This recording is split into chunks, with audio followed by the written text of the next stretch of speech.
Modern Warfare 3 is introducing a lot of change this upcoming year, albeit a lot of change to essentially revert some gameplay decisions that we saw with Modern Warfare 2, but change no less. Today I want to take a look at a bit of the universal nature of these changes, and as what we think of for Modern Warfare 3 will carry fundamentals in regards to mechanics, pacing, and all for more than just Modern Warfare 3's multiplayer, and additionally extend to regions of the playable experience like Warzone and Modern Warfare 3's main year of support. So today we're discussing all of that and more, so as we go along, drop your thoughts down below on what you'd like to see in regards to mechanics for Modern Warfare 3 and Warzone, and maybe as just a general thought, just one thing that you're really hoping to see revealed with the multiplayer reveal next week. If you enjoy the video, you find it at all insightful, do me a favor and drop a like on it, and if you're new to the channel, consider subscribing to stay up to date with all things Modern Warfare 3. We've got a ton upcoming with not only COD Next and the reveal here as of next week, but the beta and everything to follow. We'll keep you up to date with everything you need to know here on the channel. So if you'd like to join the community, I'd love to have you. And finally, check out my friends over at Gamer Advantage for the best bullet glasses on the market, but more on that a little later. That said, let's jump into it. Let's talk about these Modern Warfare 3 gameplay changes that will universally affect Warzone and other aspects as well. So firstly, let's start where it all began. Modern Warfare 2 tried to change the wheel for the sake of just saying, hey, we changed the wheel. Realistically speaking, you had a product that was absurdly successful in the way of Modern Warfare 2019 and Warzone 1, and it was clearly working based on sales and player numbers. Not entirely sure what compelled them to change it, but they did, and that's what we saw, whether it was the focus of DMZ trying to make that the core of the game. But Modern Warfare 2, objectively speaking, took the game and slowed it down by about like 50%, I think it was statistically, with regards to animation, movement, and all kinds of different movement penalties. All of that, as we know, was also transferred to the connecting experiences of DMZ, and more importantly to this discussion here at hand, Warzone. Warzone, for those that don't remember, was an entirely different game at COD Next and even at launch compared to where we are now, and moreover, the Warzone 1 experience that popularized Warzone as a whole.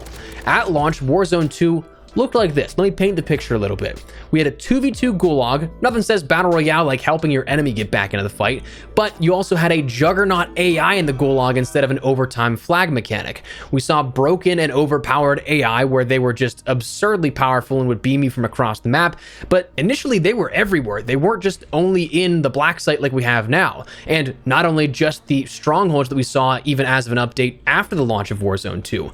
There was no resurgence mode, there was no ranked mode. We saw no sprinting while plating, which is still one that perplexes me, that you could get damaged, then essentially you were kind of screwed if you were in any sort of close quarters engagement. You had no one-shot headshot snipers. Buy stations were incredibly different. Not only the fact that there just weren't nearly as many around the map, but you had different items at every single buy station, and they were in limited quantities. And for the longest time, you couldn't even buy loadout drops at a buy station. 2 plates was the default instead of 3. You had no customizable perk packages. You had backpack style looting like you have in DMZ with different inventory sizing available via different backpacks found around the world, but the problem with that was that the medium and large backpacks were not lootable. So if you killed somebody with that larger inventory space, you didn't acquire their larger inventory space. And worse still, if you ended up having one of those larger medium to large backpacks, if you died and came back to get your stuff, you lost that inventory space. You couldn't end up picking up the backpack off your own dead body.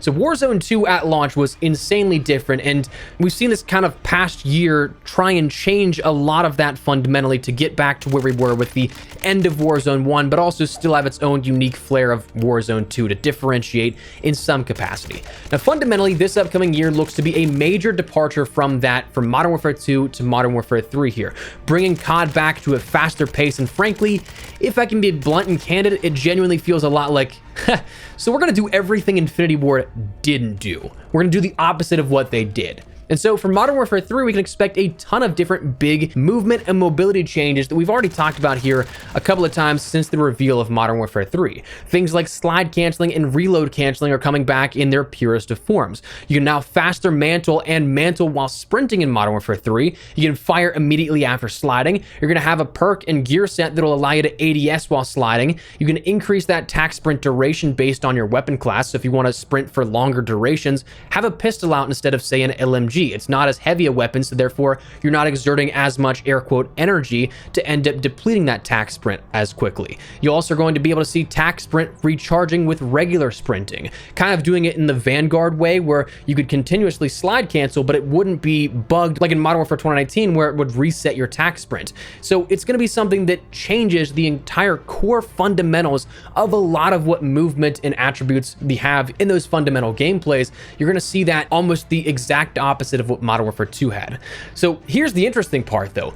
All of that is coming into Warzone with the integration later this year comes Season 1.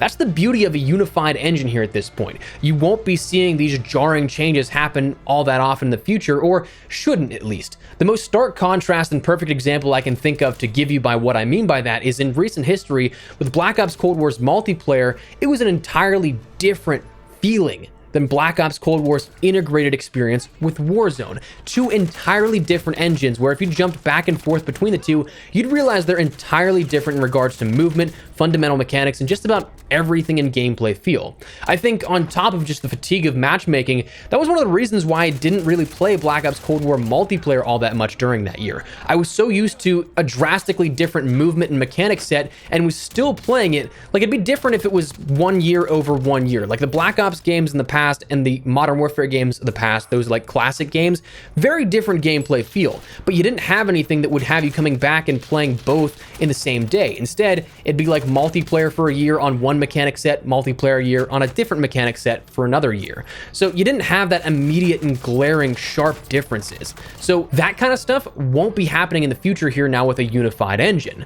So that said, the next question is, when can we see these actually in action? Well, the first time you'll end up seeing this is going to be at COD Next, assuming we end up seeing multiplayer and Warzone gameplay like we saw with last year's COD Next. That's going to be something that will reveal Warzone on top of the Modern Warfare 3 multiplayer reveal. So you'll be able to see how the game feels and how it interacts. You won't be able to actually feel it for yourself until Season 1 and that integration, sometime right now rumored to be in December, but you are going to end up seeing those at least previewed at that point, which is something that I personally am very excited to see. And being that I'll be at COD Next, I'll do absolutely everything that I can to relay how that feels to you ahead of whenever the Season 1 integration is. But those changes fundamentally that so many people are asking for just in Modern Warfare 2's multiplayer, those will be coming within Modern Warfare 3 and Warzone.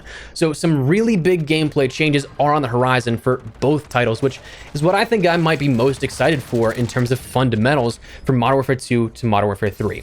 But that said, that is where we're going to wrap it up. Just wanted to fill you guys in here a little bit on this, where what we have right now and what we've seen in the last year in this progression of Warzone 2, it's going to still continue to be drastically different here come later this year. And for that, I'm excited for it. But that said, that's where we're going to wrap it up. Before we do, though, make sure to check out my friends over at Gamer Advantage for 10% off your entire order of what I believe are the best blue light glasses on the market. I've used their frames for 2 years now at this point and have been incredibly happy with every single pair. Honestly, some of the originals they've sent me way back in the day, I still use, so they absolutely keep up with the times. Now, they recently just released their new Diablo frames, which for those of you guys that like aviator-style glasses, these are absolutely for you. I can't wait to get my own pair here of these. So talking to it a little further, I don't think that I can do nearly enough justice for the studies, the details they can provide on their own product. That information is all linked down there and below, but what I can tell you is that honestly, they are the most lightweight, comfortable, and durable frames that I've used of any pairs of glasses, and I do think that they've helped my daily productivity. So if you guys want to learn more, honestly, I encourage even just that, hearing out what they have to say over on their website, the studies and everything that go way in depth to where I probably can't do enough justice for it. Check that out, link in the description below. But if you guys want to pick something up for yourself, code Espresso can get you 10% off your entire order if you guys would like to do so. But that said, that is what we're going to call it. So let me know your thoughts down below. What are you guys looking forward to here with Modern Warfare 3 and the Warzone changes? Are you looking forward to all that we talked about in regards to pacing, movement, and fluidity? Or is there anything in particular you're hoping to see that hasn't really been expanded upon too much? Whatever the case, drop your thoughts down below. But if you enjoyed the video, you found it at all insightful, do me a favor and drop a like on it. And if you're new to the channel, consider subscribing to stay up to date with all things Modern Warfare 3 ahead of the multiplayer reveal next week. We'll be live here at COD Next on the channel, so make sure you guys stick it here for that, and as well, all the content to follow with the beta and the launch shortly thereafter. I'd love to have you in the community, so if you guys would like to join, feel free to. For now, though, thanks so much for watching. Mine has been Espresso. I'll see you later. Take care, and peace.